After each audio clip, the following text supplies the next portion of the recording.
Today, we are gathered to celebrate women across the globe and to honor those who have and continue to fight for their own liberation and for the liberation of all women.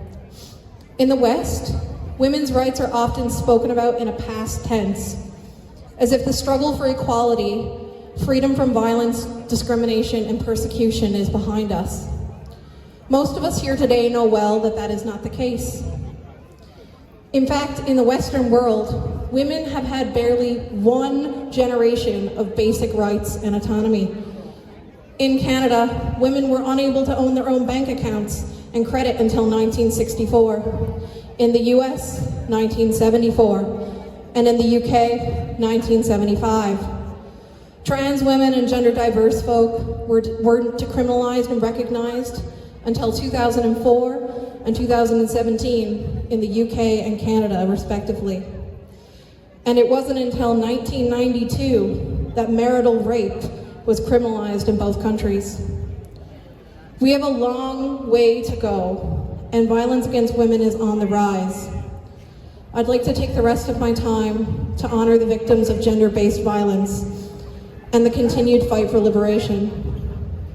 Let us continue to fight for our trans sisters who face unprecedented levels of persecution and violence from men, our society, and our governments, especially under the false guise of protecting other women. Let us continue to seek justice for the women of Palestine, where more than 12,300 women have been massacred since 2023.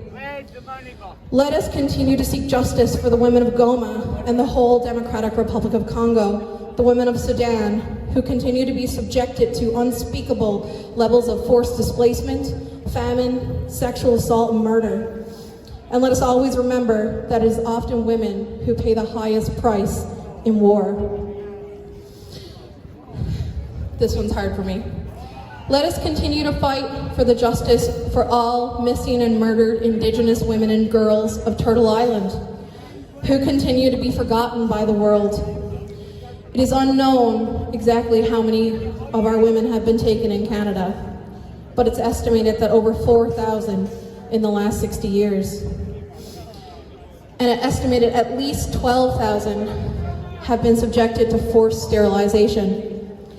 Actions that have been recognized by our government and the United Nations as continued acts of genocide. Finally, I want to bring attention to one particular story. I want us all to remember the name Emily Pike. Emily was 14 years old and a member of the San Carlos Apache tribe in Arizona.